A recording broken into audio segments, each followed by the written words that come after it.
we can quickly kill. Now, to talk a little bit about Newbee, we have Machine here over on Jack's Corner. Gentlemen, talk to me about Newbee. Jack's Corner. I was just thinking, what can we call this? This is an absolute pleasure, of course, Jack. Loved by all, myself included. Thank you very much, Day9. Yeah, so this is a great opportunity to hopefully fill you guys in the lesser-known intricacies of the Chinese scene. And we're going to be here for every Chinese team who have kind of taken over Ti7. China versus the world in the upper bracket, cheeky bit in the lower as well. This is going to be fun. I get to pick your brain a little bit about this, Jack. And I know, I mean, you can tell me what they had for breakfast, right? Almost. I'm not that close to them. Close enough. Yeah. The eggs? Is it eggs? Is it veg? What, I mean, what are they roughly? Actually, a lot of them like American breakfast. I've noticed that from the last time. I told you he could analyze breakfast. He could do everything. And maybe you could tell me where I get on a suit like that as well. You'd have to be on the Chinese panel for that. Okay, no, I'm not quite there yet.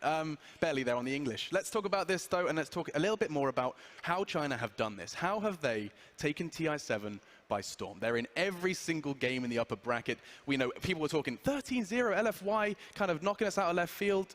Where does this come to be? How does this materialize? Well, it seems that for the most part, no matter how Chinese teams do through the rest of the year, when they show up at TI, they're ready. And, well, if you think about it, TI, it's the international. It's a chance to represent your country. Yeah. For most people, it's a very proud occasion. And for the Chinese, there are 22 nationals this year, Chinese nationals. And for the most part, these guys, they grew up going to school, like, wearing their neckerchiefs to school every day, lining up in the courtyard to sing the national anthem, just learning about their favorite, like, national heroes when they grew up in school. So there's a lot of pride there, as there is for everybody. But in this case, it's mostly Chinese teams as well. So you have this situation where, let's put it this way, TI is the Everest of esports.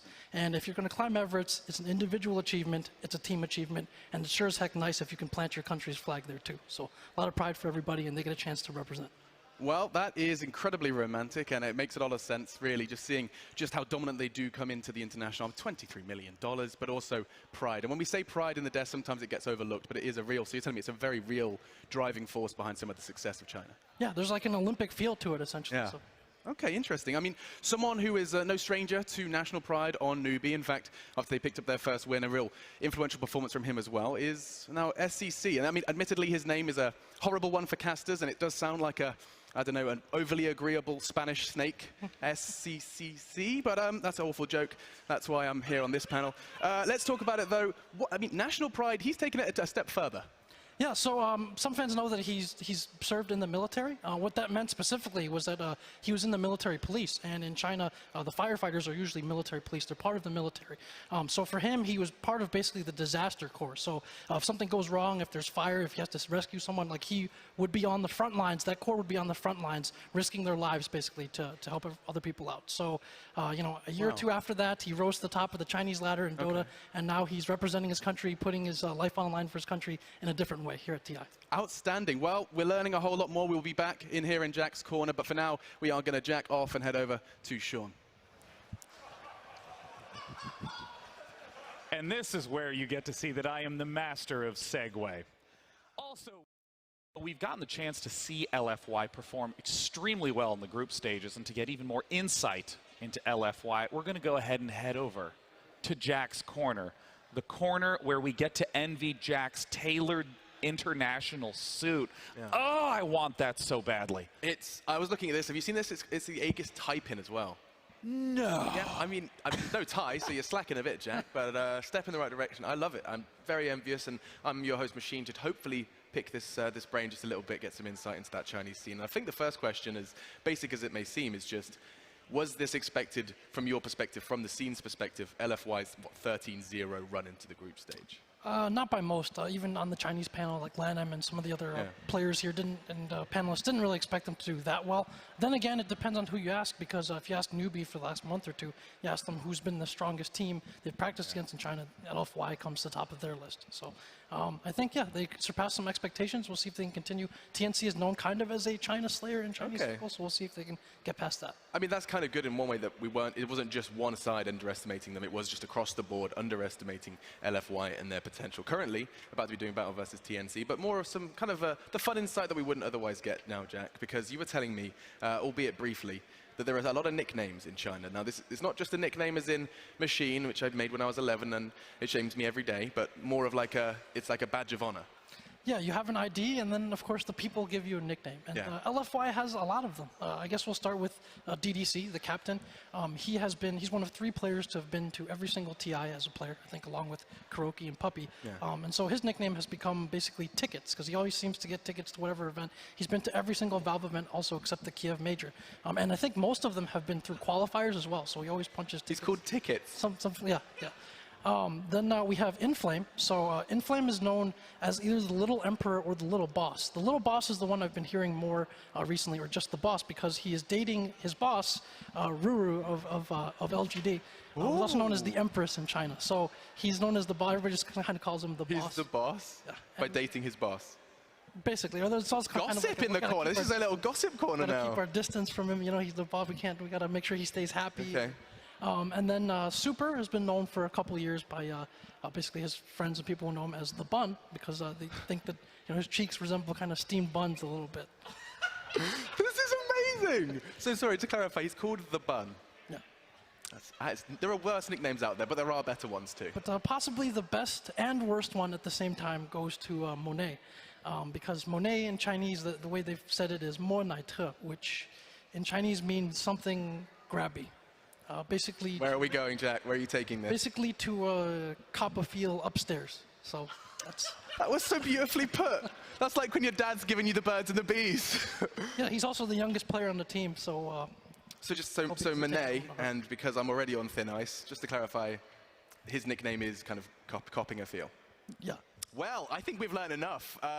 Sean, you've got a beautiful smile on your face. Do you feel like you've learned a lot today?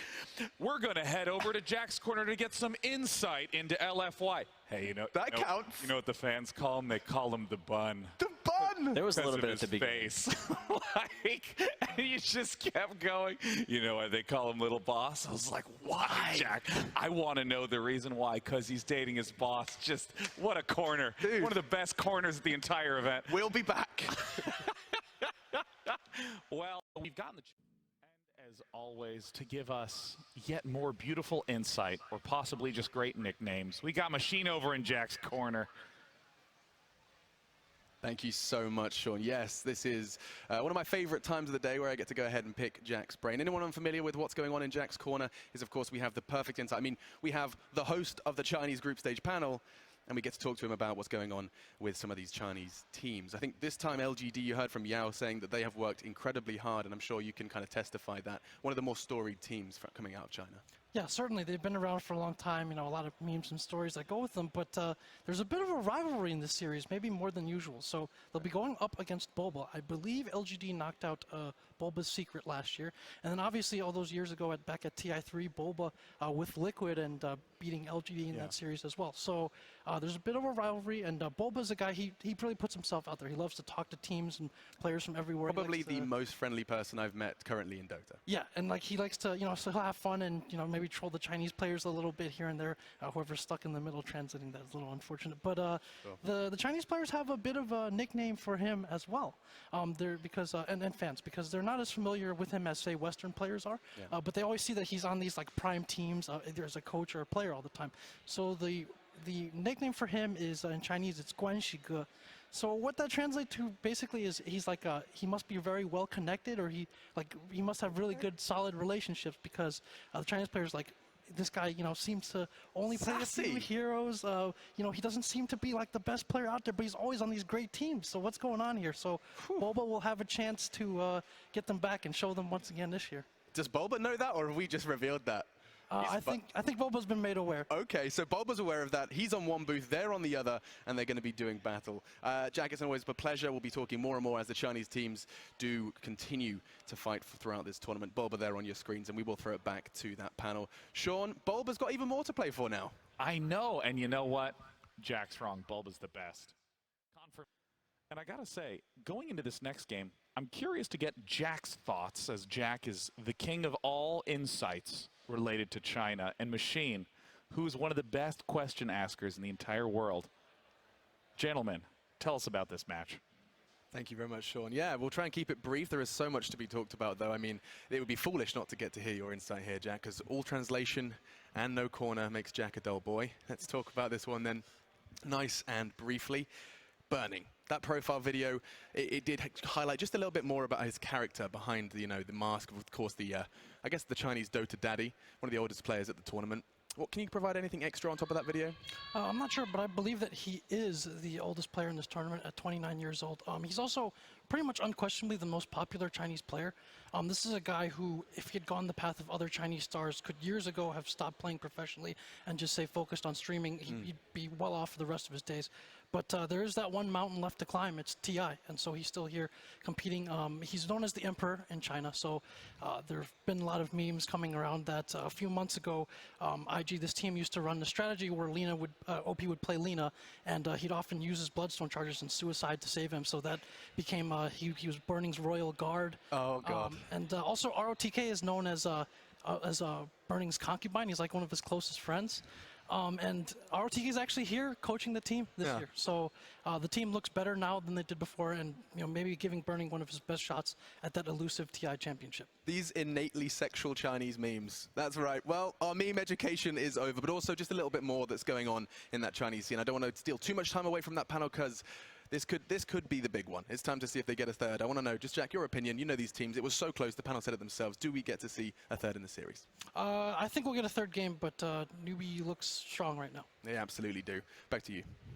Thank you so much, gentlemen. Of course, Newbee and Invictus Gaming always. Before we head into the match, we have the resident expert on all things China, Jack. There's no machine to help you out, but I don't even think you need it, Jack. Talk to me about LGD.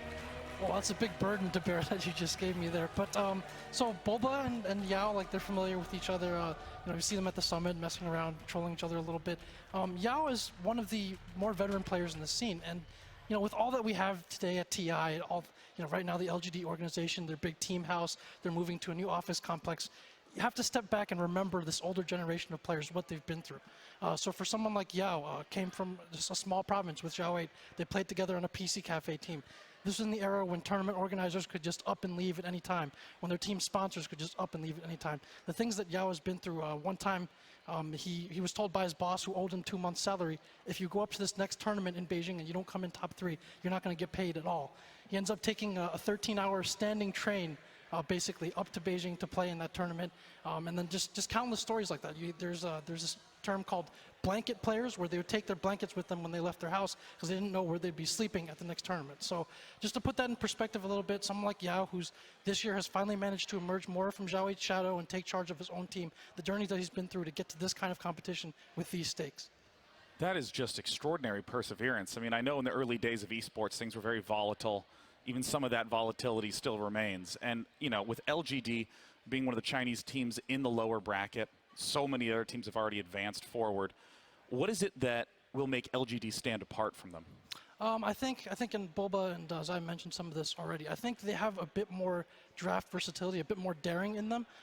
Boba mentioned that kind of wings component. If you look at their playstyle versus someone like LFY or Newbee, I think they're more willing to take risks and just pick something out of the box, an idea that they believe in, but maybe hadn't practiced fully before. That's something that separates them a little bit from some of the other Chinese teams. So that could be the key ingredient going forward. Do you think Leshrac represents that? Yeah, that's one of the examples. I think it's a core that we haven't seen many other heroes run. This team likes to, as mentioned, protect their 2 cores later on in the draft with Yao and Ame. And so that includes finding good fits for them, whether they think that it'll work well for them in-game or it's something that the other team isn't really drafting for. So you've given, so much insight into what the Chinese scene is like, but how does LGD think about a Western team like OG? Just a lot of respect. I try to talk to the coach, 357, also an old head in the scene, and they think that OG is maybe not playing their best Dota right now, or perhaps the patch doesn't suit them as well, or maybe their own ideas aren't the best fit, but they have to respect a team like that. We've seen what they're capable of doing. What do you think is the key in this match for LGD? Well, you saw there with the first game. I think they need stability coming out of lanes. I think once they get their cores online, if it's a good matchup for them, if OG, we've seen struggle a little bit in the early game, especially say maybe out of the mid lane if they don't have the best matchup, if they don't protect them. If they can maintain that advantage, not lose high ground, and then just win from there. Well, LGD has shown unbelievable team fighting capability in that last match, and I'm super thrilled to see if we'll get the chance to see it again. Thank you so much, Jack. Thanks. I just got to say that I'm so pumped for the team fights. I want to get a little insight from the man himself, Jack, who's over in his own corner. Hello, Jack. Way off, far away on your own island. How's it going, guys? Exciting first game, but well, for today's segment, what I wanted to focus on was last night we saw in the All-Star game, there was a Chinese player on each team, and maybe it wasn't the easiest to communicate. So obviously Dota, the international, is a ground for many different cultures and languages to play with each other. So I'm going to give a brief primer on how to communicate maybe with the Chinese players in your game, if the chat wheel isn't enough. So It's real simple. There's 4 numbers. And we can start with 2. So 2 in Chinese. If you find something to be foolish or either an idea or a player or something like that to be foolish, you can say 2. 3, which is sun, means kind of basically scatter to the winds and just run. Like for StarCraft 2, it would have been like splitting your Marines away from the bank. Everyone just get out. So that's 3. If you want everyone to back and retreat. 5 means basically smoke. So whether you want your team to smoke or you want the other team to smoke, you say 5, because "oo" is the word for like kind of smoke or fog in Chinese. And then finally, 6 is reserved for if you think that a really good play just happened. Well played. 6 is like their way of saying, like awesome, that was a great play. So if you need to communicate with your Chinese teammates, that's a quick way to do it. What does it mean, like when they type ... Because every time that I go to China, and I write "ni hao" when I'm like playing in the pub, they just go ... all of them. Well, they're probably just thinking, they're not sure how to respond. Isn't it usually just the 1 dot, or do you get multiple dots? I think it's like 2 dots. Because I've really taken to the 1 dot. I think it speaks, it says more. They're like, who are you? What are you doing here? For me, it's like this dull thing where it's just like, ugh, like, you know what I mean? Just like, what are you doing? And you just give them a dot. It lets you know that you're aware of them, but you have nothing to say. Yes, you acknowledge their existence, but you really don't want to speak to them. Yeah, message received. Yeah, that's basically me in all my pub games. I'm a big fan of the dot. I'm going to use those, though, like 2 and 5. It's going to be great. Now, I mean, are these like are these more like jokey phrases that are used just for fun in pub matches, or do like actual teams like, spam 3 when they're... I'm not sure if the teams would. I mean, they can't talk to each other throughout. Comms, yeah. But yeah, 3, 5, and 6 guys. are pretty common. 2, maybe not so much. Well, there's other like bonus ones too. Like 7, it stands for basically for Mikasa, because he was God of War 7. That's his old name. So whenever Mikasa's in the game, everyone will all chat 777 or you see it on stream. So. Do you have any insight as to why Baboka loves the chat wheel more than any other player at this tournament? For the same reason that any player does. It's just entertaining or fun to hear stuff. That he just takes it to another level, though. Languages. Yeah. Jack, I do want to get a little bit of your thoughts on that last match. We've seen so many extremely close matches between Chinese teams, but this one was extremely one-sided. What do you think happened for Invictus? I think the game plan coming into the series, so like LGD has Magnus. We saw, I think, OG take that away from them. They have like a Magnus lineup they run very frequently and very well. They can pair it with a number of different cores, sub-team fights. For IG, they've tended in recent months more towards this kind of team fight composition. You'll see Disruptor paired with Earth Spear or some kind of combo a lot. And so it comes down to whether they can come online. In lanes, I would say that OP has less of a hero pool than his opponent maybe, so that will also determine, like, if they don't have a good early start for their mid, if they can't take towers and control the tempo, then it's a problem for them coming into the mid to late game. So I think those are the key themes to watch for these 2 teams going on. And in terms of just mental recovery, exiting in a 20-minute game is really brutal, especially when there were some super pointed, clear mistakes. Do you think Invictus is the team capable of recovering, or do you think there's way too much momentum in LGD's favor right now? I think that's something that they've actually struggled with from time to time. I've heard that they tilt maybe more easily than some other teams. Really? It's a bit difficult for them recovering, and you saw that kind of in the post-game shot as well. So they need to be able to adjust and put it behind them. Who's the problem? Not answering that one. Is there anyone who's not the problem? Is there anyone who's like a really calm, well-known player, and then we can sort of intuit from there? Well, Burning's a pretty calm player. Let's put it that. He's been through all of this before, and he's usually, like able to keep things under control. But not sure if they'll all need to be on the same page for that.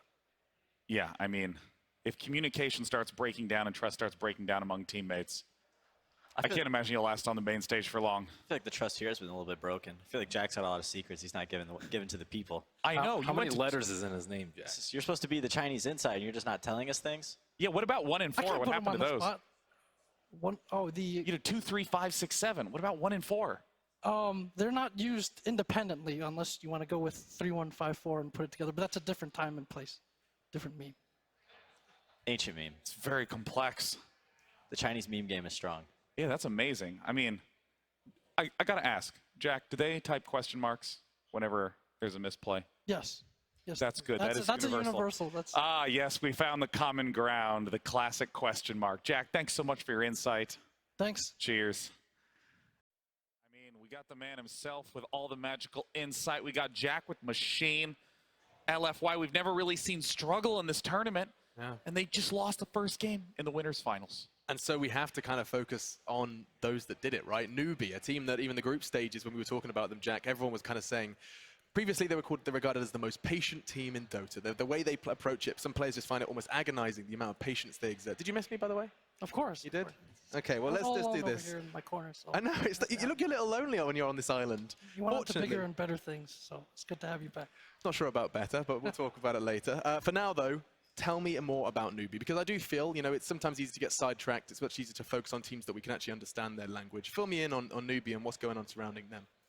This is probably the most anonymous or the least well-known of the strong Chinese powerhouse teams. When they first formed after the last TI, you know, 3 legends who had won TI before left, Hao, Mu, and Chuan, and people were looked at this roster and they said, "What is this? It's almost like a tier 2 team. Like these guys are coming up from Tongfu."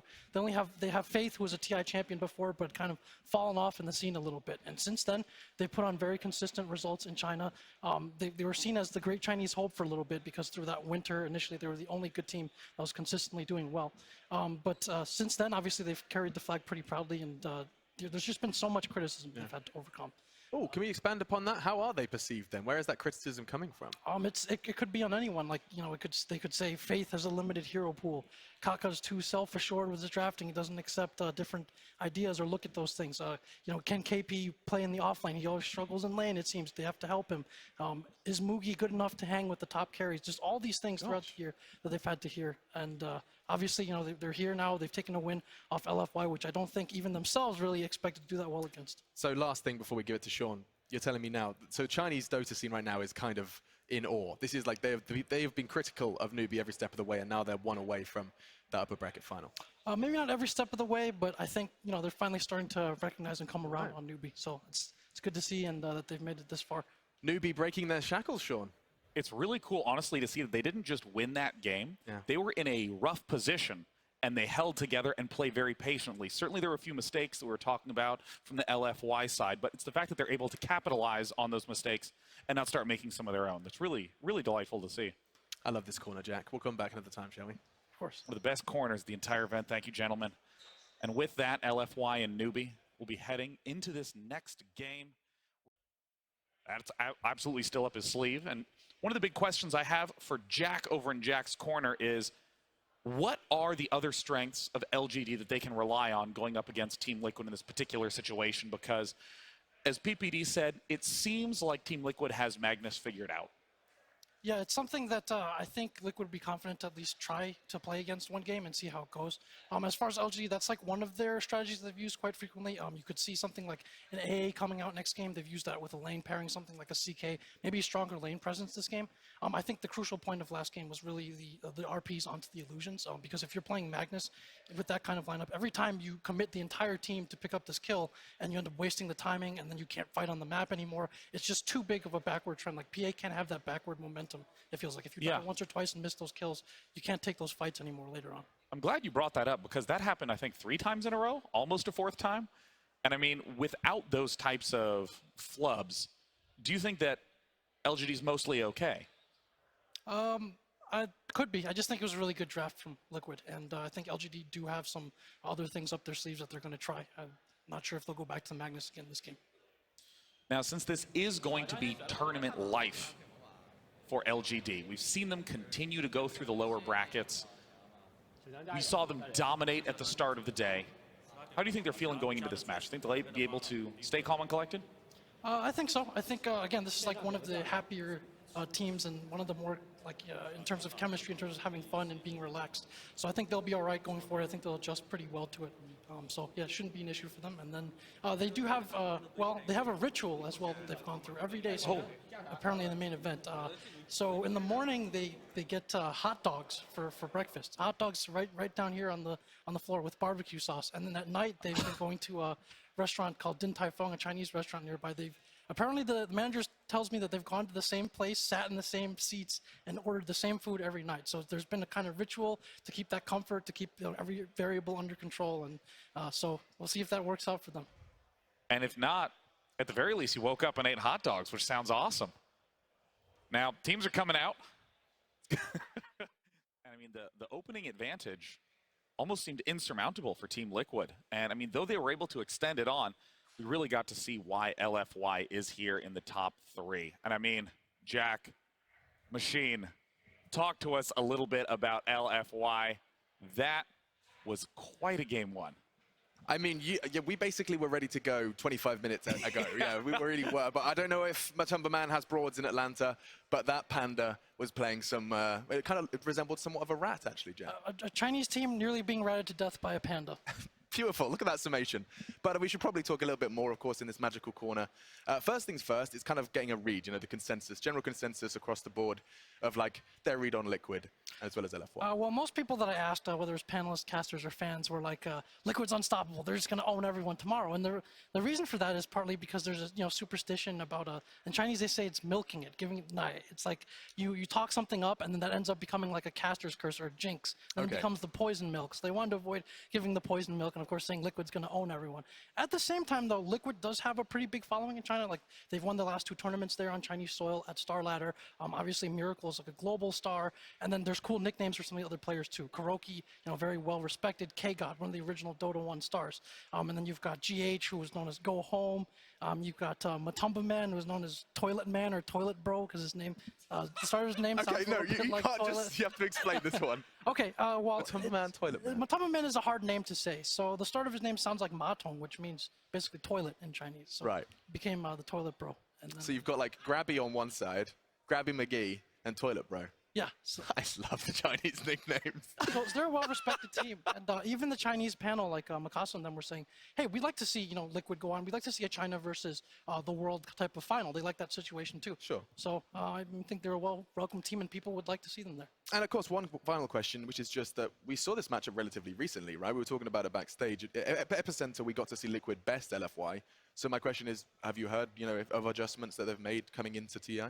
I think if you see from the bans in the first game, like Liquid are a team that use lane pressure better than anyone else. And the heroes that were banned, I think it was Necrophos, the Broodmother, and the Necro. Sorry, there's one Huskar. Like, these are heroes that either push lanes out very well and are very difficult to gank with less than 2 or 3 people. So if you have to rotate those heroes over, then suddenly your other lanes are under pressure, or they know that the gank is coming. So LFY has kind of drafted, it seems, to adjust to that. One way of doing it is just being more mobile, having heroes that can gank and not give up another lane in response. And I don't know if it's whether Kuro is learning from the puppy tree or those harsh lessons years ago at the hands of Ake and Alliance, but Kuro has used that lane pressure very well, and you see how difficult these games are. You were saying the same kind of thing, weren't you, PPD? I mean, you were saying that Brood and Huskar, those are heroes that are going to change the game. Yeah, throughout this lower bracket run of Liquid, they've been putting a ton of pressure on lanes, playing incredibly fast. In this game, they didn't really have any heroes that demanded LFY's attention. They were able to just kind of sit in their lanes and farm with Lich and take an early game advantage and snowball with that. Well, we are going to go ahead and roll out of here. We're going to go watch the next game. I'll leave it with you, Sean. Thank you, Machine. Thank you, Jack. I mean, LFY played so amazing.